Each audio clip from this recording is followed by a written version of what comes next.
Hola, buen día. Soy Paula Tesanos Pinto, soy investigadora del CONICET, soy especialista en cianobacterias. Hace más de 20 años que trabajo con cianobacterias. Amo las cianobacterias. Hoy les voy a contar sobre la taxonomía del fitoplancton y de cianobacterias en particular. Bueno, ¿qué es el fitoplancton y qué son las cianobacterias? Son un grupo de organismos fotosintéticos, o sea que son capaces de hacer fotosíntesis, son microscópicos, o sea que necesitamos un microscopio para poder verlas, y generalmente están suspendidos en la columna de agua o pueden moverse a través de estructuras como flagelos. Por ejemplo, este organismo que es una criptomona tiene flagelos, pero sus movimientos, si el agua se mueve, si el agua tiene corriente, no es que ellas pueden ganarle la corriente, o sea, están suspendidos, tienen algún tipo de movimiento, sobre todo en aguas que están más estancadas. Y acá les muestro un poco de la diversidad del fitoplancton, en que la gran mayoría de las fotos que están acá son todos eucariontas, ¿sí? Son todos organismos que tienen sistema de endomembranas, y hay otro grupo de organismos fotosintéticos que no son eucariotas, son procariontas, que significa que son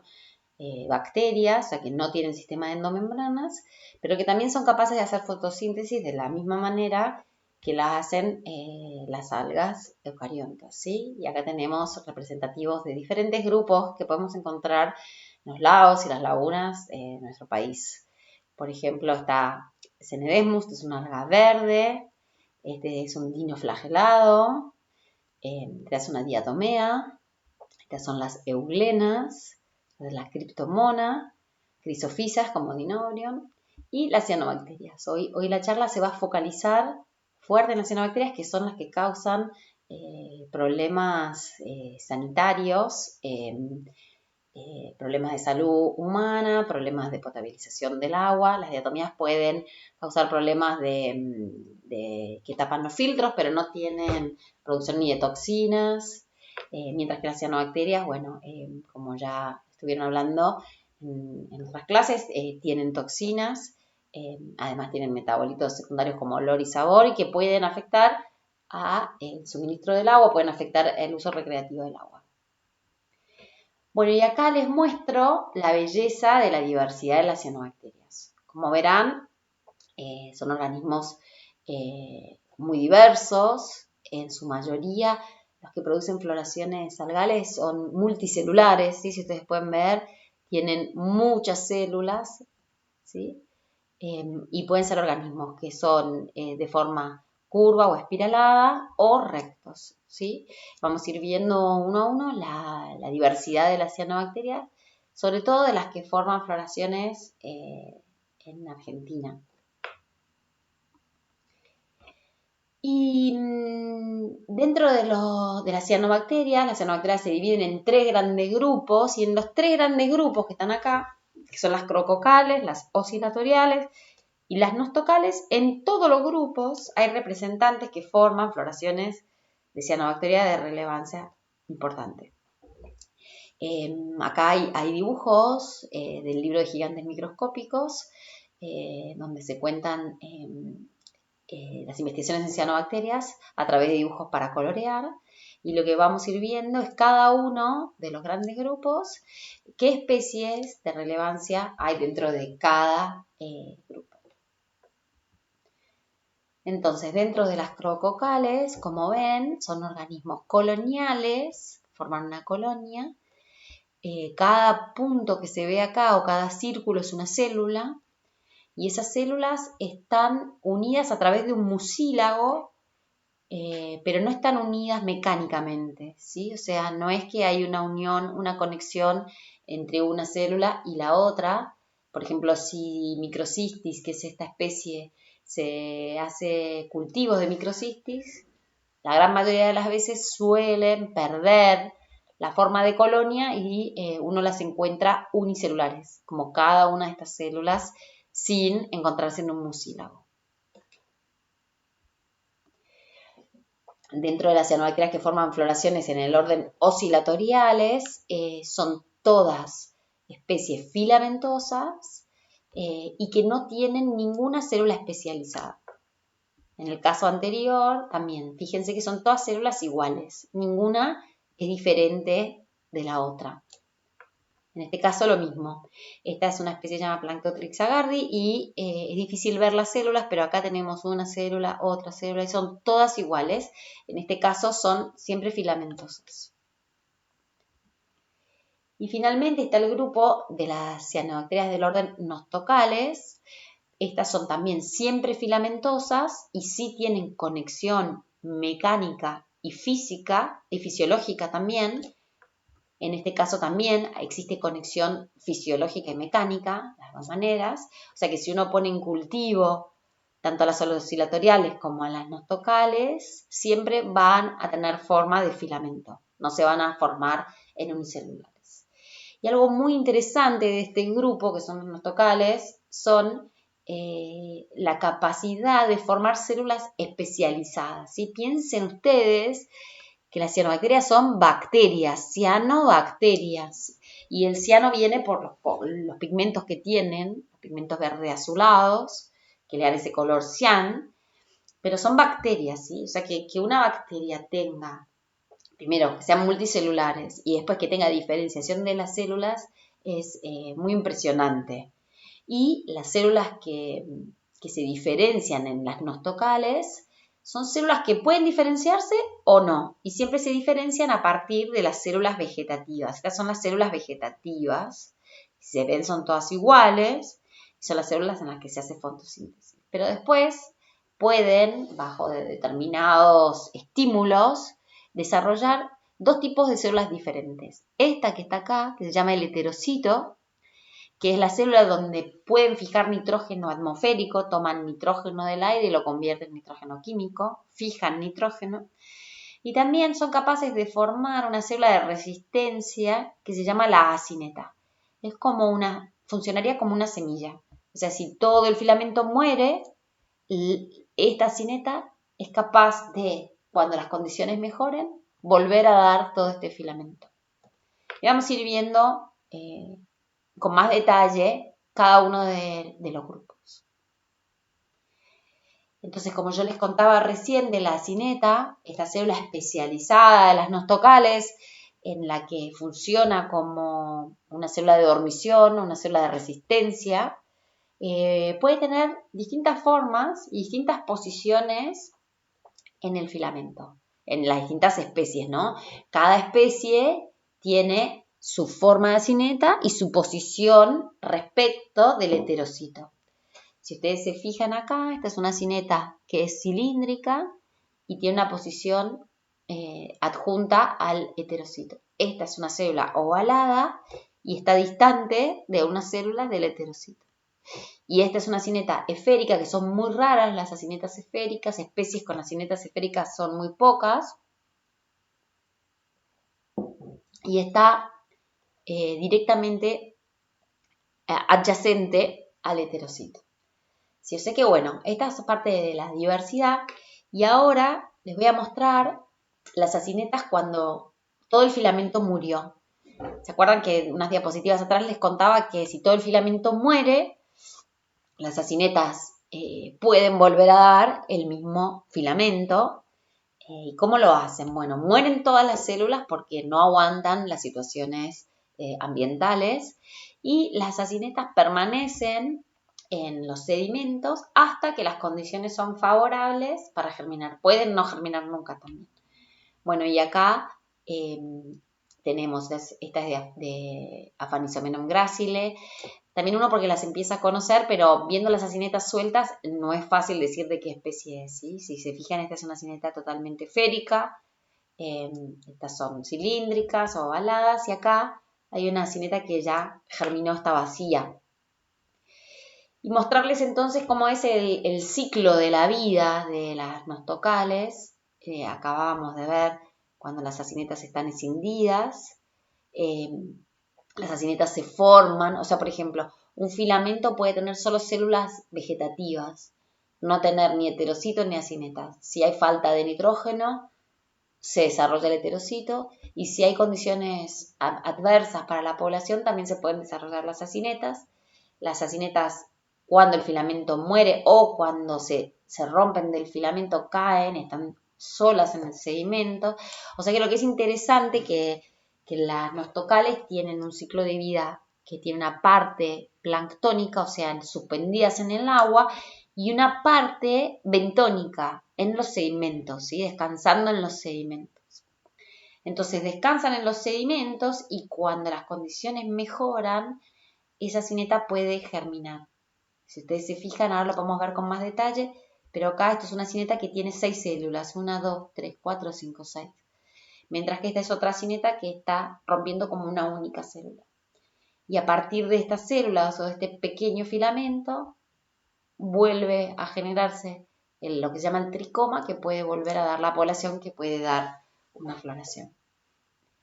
Y algo muy interesante que estamos trabajando junto a varios colegas es estudiando la diversidad de la germinación de las acinetas. Esto es algo muy nuevo, es una publicación que estamos a punto de enviar ahora y que lo que nosotros nos dimos cuenta y que no está en ningún otro lugar todavía es que en el momento de la germinación, el tipo de germinación, si germina como una única célula o si germina dentro de la cineta sin romper la pared, como este caso, ven acá lo que les contaba, que hay varias células, acá hay por lo menos 2 dentro de cada una, está relacionado con la forma que tenga la cineta, ¿sí? Las acinetas que son cilíndricas siempre emergen como una única célula, ven acá, mientras que las que son ovaladas o esféricas comienzan a dividirse dentro de la cineta sin interrumpir la pared y después forman un pequeño filamento.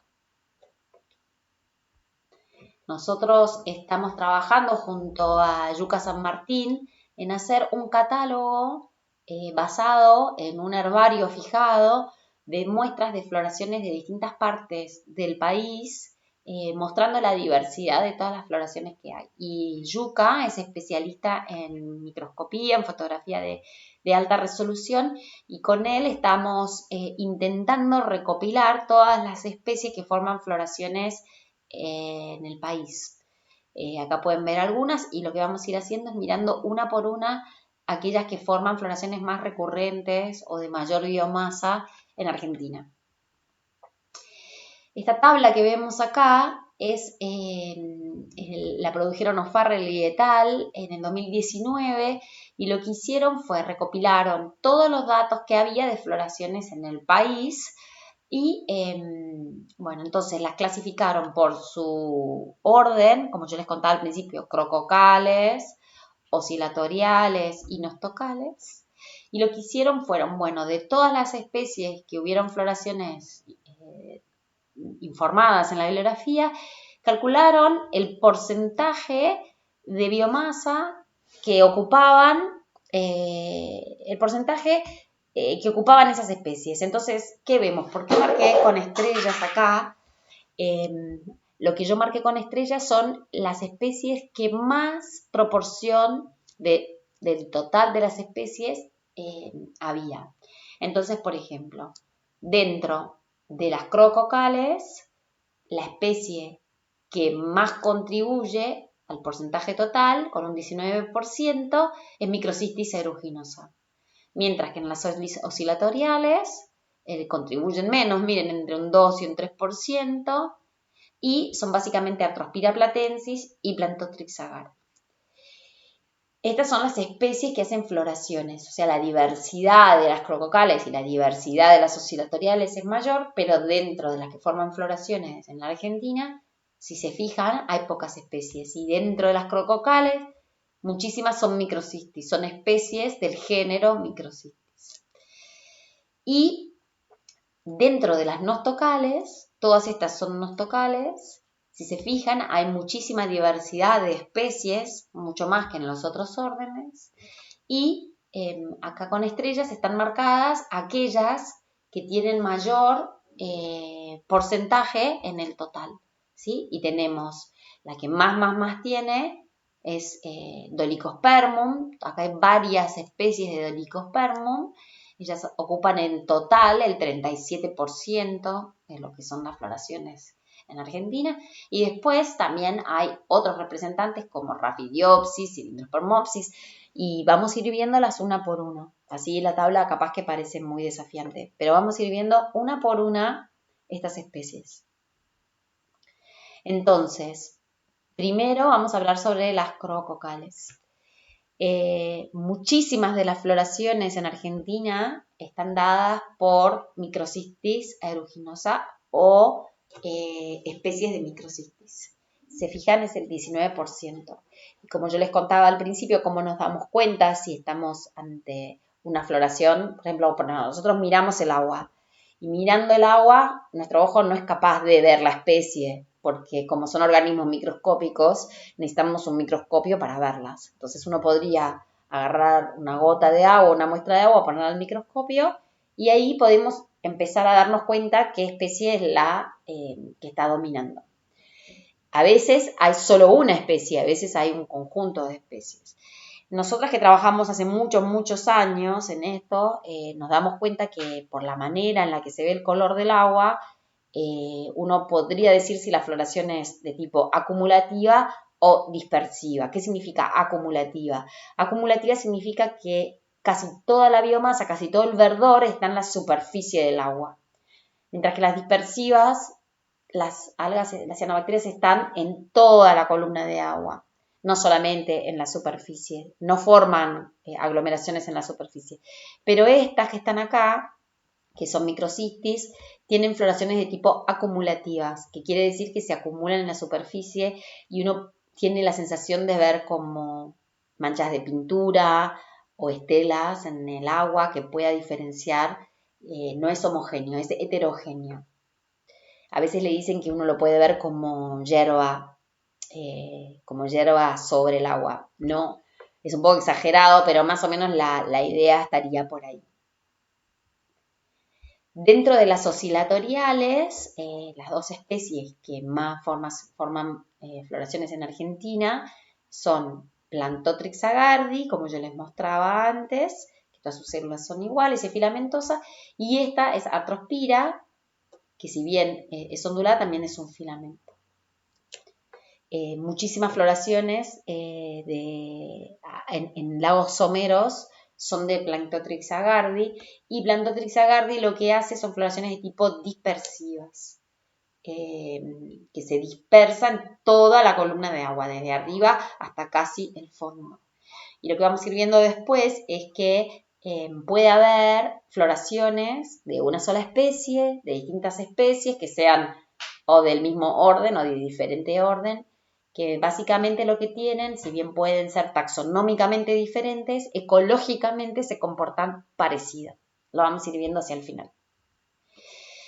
Y acá llegamos a las nostocales, que son las más diversas. Tenemos un montón de especies y las nostocales, dependiendo de la especie, pueden formar floraciones dispersivas o acumulativas. Y como ven acá, hay muchas estrellas porque muchas contribuyen en gran proporción a las floraciones registradas en Argentina. Y las vamos a ir viendo una por una. Bueno, esto que les muestro acá es el gráfico de la riqueza de los géneros de las nostocales, ¿sí? Dentro de las nostocales hay 10 géneros. Dentro de esos 10 géneros, que son estos que están acá, Dolichospermum, Anabenopsis, Aphanizomenon, Phalospermopsis, Anabaena, Raphidiopsis, Cylindrospermopsis, Chrysosporum nodularia y Cuspidiotrix, tienen en promedio más o menos unas 5 especies, la gran mayoría, pero Dolichospermum es el grupo que más riqueza tiene, más número de especies, o sea, tiene hasta casi más de 35 especies dentro del género. Anabenopsis tiene como unas 10, Aphanizomenon casi 8, y todas las demás tienen entre 4 y 5, ¿sí? O sea que tienen menor riqueza. Sin embargo, que tenga menor riqueza no significa que no haga muchas floraciones. Por ejemplo, Raphidiopsis y Cylindrospermopsis, que acá las pusimos separadas, pero ahora hay una tendencia a decir que son lo mismo, contribuyen al 14% de las floraciones de Argentina, si bien son pocas especies, ¿sí? Y Dolichospermum le pasan las dos cosas, tiene muchas especies y tiene un gran porcentaje de las floraciones de Argentina son de Dolichospermum. Y después, bueno, Anabenopsis tiene un 8% y lo vamos a ir viendo cada uno. Yo lo puse así para que vean cuál es la diversidad en riqueza y cuál es la contribución en la cantidad, en la biomasa. Entonces lo organicé, la presentación de las especies, desde la que es más abundante a menos abundante, ¿sí? O sea que vamos a ir viendo cuáles son las que más contribuyen a las floraciones en Argentina. Es como les contaba, Dolichospermum tiene un 37% de la floración. Entonces uno puede tener distintas vistas con distintos aumentos en el microscopio. Este es un aumento bajo, este es un aumento muy alto, en donde se ve bien la cineta y las células vegetativas. Sin embargo, en esta muestra no pudimos encontrar heterocitos. A veces lo que pasa, que es muy difícil en unas muestras naturales, encontrar los 3 tipos de células que tienen las nostocales, que serían las células vegetativas, el heterocito y la cineta, ¿sí? En este caso, solo pudimos encontrar la cineta y hay casos en los que no se pueden encontrar. Y Dolichospermum tiene, como ven, una morfología en su gran mayoría, no todas las especies, pero su gran mayoría es curva, o lo que se diría en inglés coiled, como enrulada, que se puede ver acá bien, y eso es típico de las floraciones acumulativas, así que se acumulan en la superficie. O sea que, por ejemplo, ver una floración de Dolichospermum con microcistis es muy posible, es probable, porque las dos tienen la misma estrategia de generar floraciones acumulativas. Y acá les muestro la diversidad de los distintos grupos de Dolichospermum que contribuyen a las floraciones de Argentina, ¿sí? Acá tenemos 3 que son Dolichospermum flosaquae, Dolichospermum spiroides y Dolichospermum circinales. Esto es del libro de Komarek, que lo que pueden ver es que son muy parecidas entre sí, que la manera de no equivocarse, primero es difícil y uno tendría que mirar bien en la literatura para medir la manera en la que uno determina, es bien viendo todas las estructuras, el heterocito, la cineta, las células vegetativas, midiéndolas, y ahí se puede determinar. Por ejemplo, si tuviéramos una muestra que no tiene heterocito o no tiene cineta, no podríamos determinarla totalmente a la especie. Podríamos decir, es una Dolichospermum, pero no podríamos decir cuál especie es. Y en la literatura, en el trabajo de O'Farrell, hay todas estas especies nombradas, pero también uno tiene que saber que puede llegar a haber confusiones en las identificaciones, sobre todo en las especies que son tan parecidas.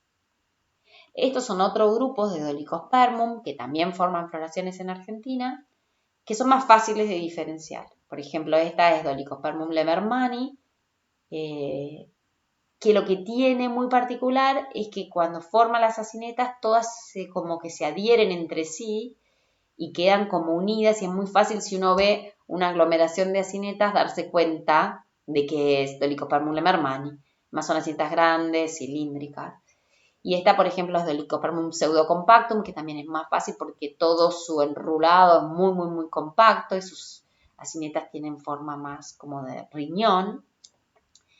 Estas todas harían floraciones más de tipo acumulativo, mientras que estas, Dolichospermum planctónico, si ven, planctonicum, es filamentosa, pero recta, ¿sí? No tiene el enrulado. Y, bueno, también su acineta es más como ovalada, distante al heterocito. Ahora les presento cómo se lucen al microscopio Cylindrospermopsis y Raphidiopsis. Como yo les contaba antes, estas dos especies estaban consideradas, o se consideran, dependiendo quién lo diga, dos especies, o actualmente se piensa que es una misma. En verdad, son súper parecidas, casi iguales, salvo que Cylindrospermopsis es capaz de desarrollar heterocitos en los extremos terminales, en cada punta, en una y en la otra. Capaz que pueden no desarrollarlo, pero pueden desarrollarlo o no, pero siempre están solamente en el extremo, nunca intercalares. Mientras que en Raphidiopsis están en el extremo, no tienen heterocitos nunca. Y desarrollan acinetas en extremos del filamento, ¿sí? No en el medio. Son muy, muy, muy finitas, casi translúcidas, miden menos de 3 micrones de ancho y, como les contaba, pueden formar grandes floraciones. Después está Anabaenopsis. Anabaenopsis, como les contaba, puede producir hasta el 8% de las floraciones que están en Argentina.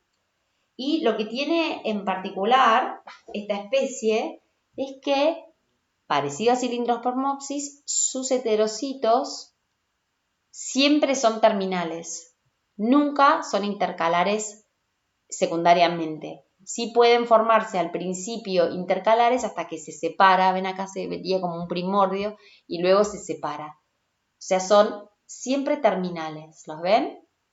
Siempre terminales. Y acá en este dibujo, en esta foto se ve el heterocito terminal en una punta y en la otra.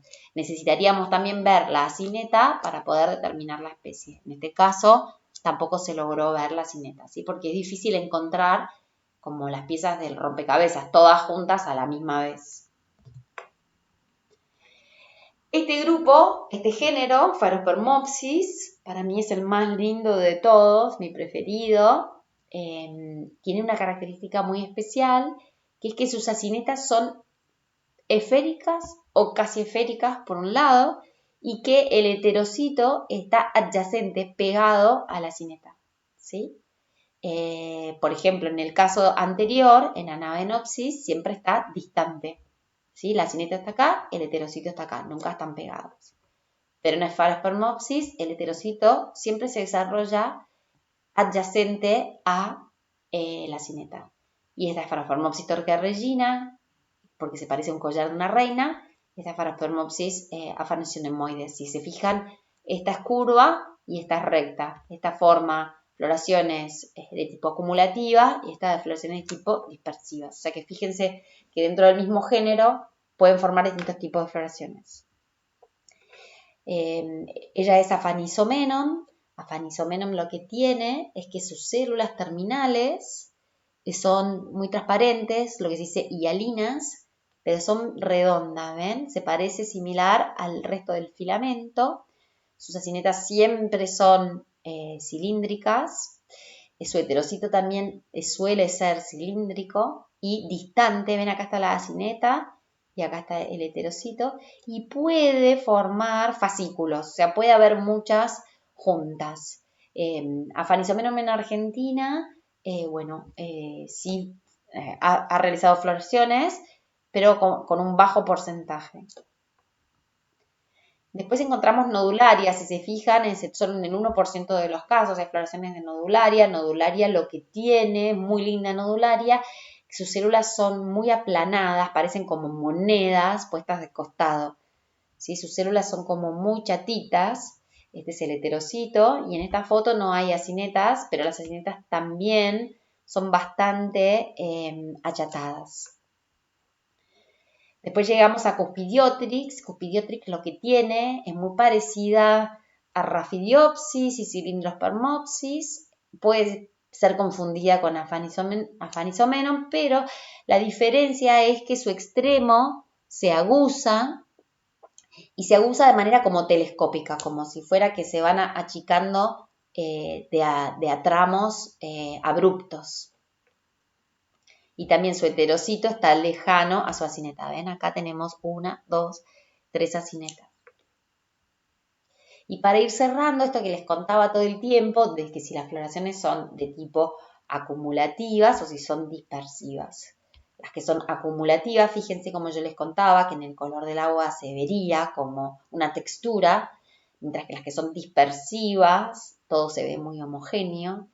Y las especies que forman las acumulaciones acumulativas, las floraciones acumulativas son coloniales o coiled, como circulares, con mucho volumen. Si se fijan acá, cuando uno las cosecha vivas, rápidamente suben a la superficie y forman estas floraciones acumulativas. Cuando las miramos con los satélites, este mismo patrón, que se ve a una zona más clara, a otra más oscura, se ve muy bien con el satélite, como que si hubiera manchas de pintura, todo muy heterogéneo. En cambio, en las floraciones que son dispersivas, por ejemplo, de Plantotrix, con Cylindropermopsis, con Pharopermopsis, todas las que son bien rectas, cuando uno las cosecha vivas, se quedan en toda la columna de agua, así también no forman esa acumulación en la superficie, y esto es un cuerpo de agua totalmente dominado por esta especie, y si se ve es muy homogéneo comparado con mirándolo satelitalmente. Así que esto que yo les llevaba a demostrarles desde lo microscópico también se integra con lo macroscópico, y si bien nuestros ojos ni los satélites podemos ver las especies, sí podemos intuir más o menos qué tipo de floración podría ser y confirmarlo con el microscopio. Muchísimas gracias. Cualquier consulta me escriben al mail.